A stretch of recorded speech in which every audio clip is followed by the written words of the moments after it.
Hello students, this is Monica, PGT in Computer Science from Sri GK Jain High Secondary School. Today I am going to teach for 12th Standard Computer Science Chapter 3 Scooping. And this video is a continuation of my part 1 video. In the part 1 video, I already explained you about the variable scopes and the concept of binding and mapping also. And I told you about the LEGB rule in the first video. Now the continuation of that, the next important topic in your chapter 3 is types of variable scope. Before going to the types, first you people have to understand why this variable scope is important for writing any program. It can be either a C language, C++ or Python or PHP, any language. Why this variable scope is important? If you are declaring one variable inside your program, the scope of that variable refers to the accessibility or visibility of that variable. The variable can be accessed or used from anywhere of your program or in that particular place itself. So based on the visibility or based on that accessibility, your variable scope will varies. Coming to the types of the variable scope, you have 4 major types in your third chapter. The first one is nothing but your local scope. By the name itself, you can easily identify local is nothing but you will define or you will declare a variable in a current function.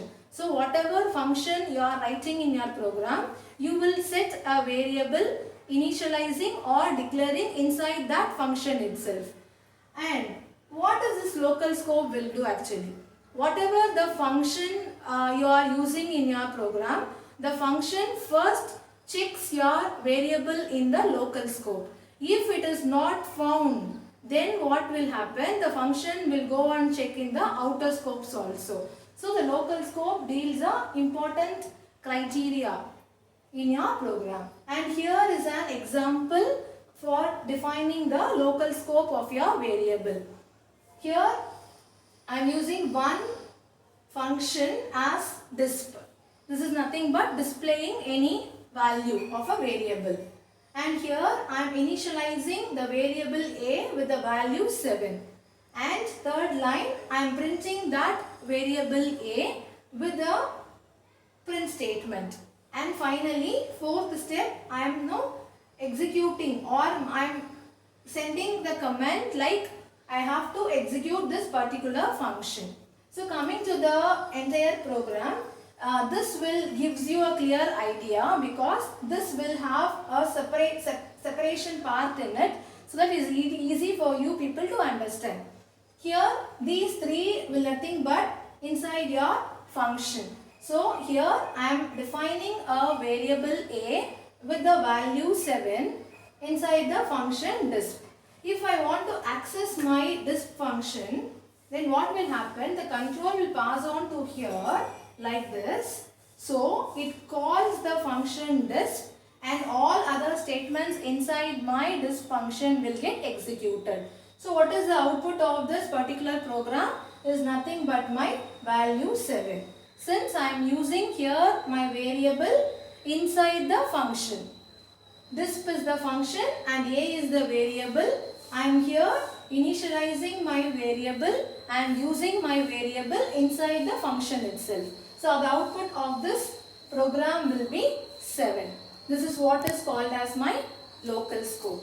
Now coming to the next important topic is your global scope.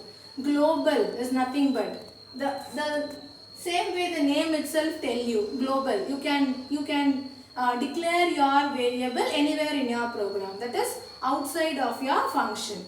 Same way, when a variable is declared outside of all the functions in your program, it will be in the topmost level. So what will happen?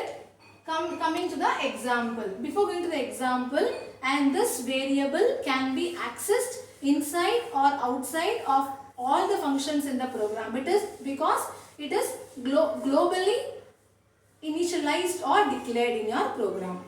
Coming to the example, the same example with two values here.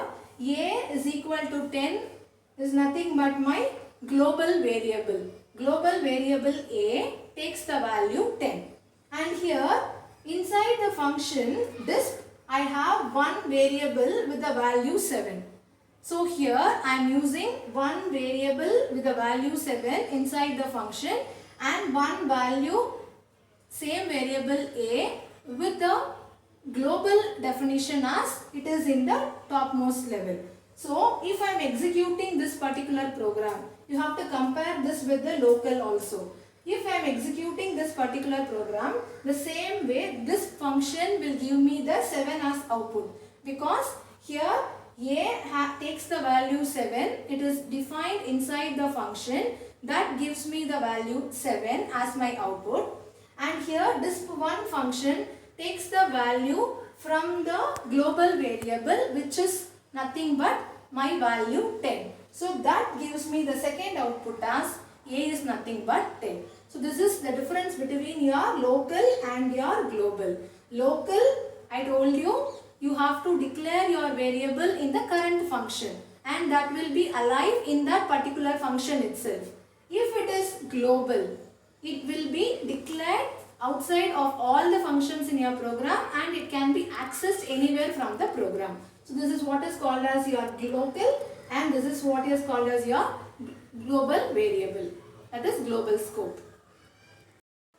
Now coming to the third type, that is your enclosed scope.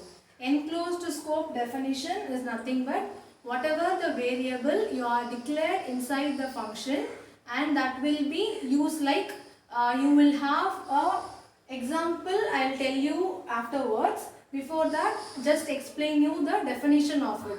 Whatever the variable you have in the outer function can even used by the inner functions also. So it will have a nested like, it will have a definition inside one definition. Now coming to the example part, this is a function with a is equal to 10. So a takes the value 10 and disp1, here we are defining the disp1 function inside the disp function. So this is my outer function and this is my inner function and print a. So coming to the program part, so it will have a separation like this. This will takes the value a is equal to 10. Disp1 is the inner function of my disp. So it can also take the value from the outer function. That is what the definition. The inner function can also access the variable which are declared in the outer function. So I can take the value of a 10 from my outer function disp to the inner function disp1.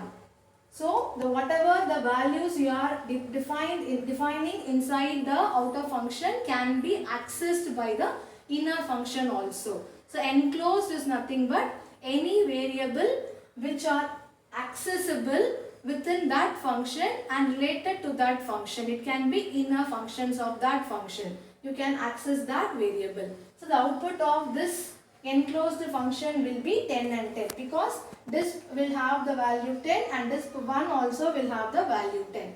The same value will be carried out for the disp 1 also. So this part is said to be your enclosed scope. Now coming to the last type, your built-in scope. Coming to your built-in scope is nothing but whatever the names you have, that will be already preloaded in your program scope whenever you start your compiler or interpreter. That is, whenever you are loading your program, all the names whatever you got into it, it will be loaded by using the library files into the program. So this is an example for your built-in scope.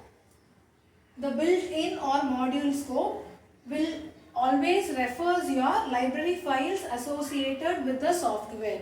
This is nothing but normally you will have only functions or the modules will come along with the software as a package. So that package will tend to be your built-in module, that is your built-in scope. So whatever you already preloaded the instructions or whatever the commands or whatever names you have, it will be loaded into the program by using your library files. So it will refer all the library files associated with the software and it will run this particular program. So it will not depend on any other scope like the variable defined inside the program like local or global or enclosed. It will generally based on the library files associated with the software. So this is what is called as your built-in scope. Hope students, today I taught you about the types of variable scope. You understood the concept also. And you have one more topic in the third chapter, that is your modules. That is your modular programming. That I will be discussing with you in the next video. And for more educational videos, you can also subscribe our school YouTube channel for recent updates. And you can also give me a like option if you really like my video. Thank you students. See you in my next video.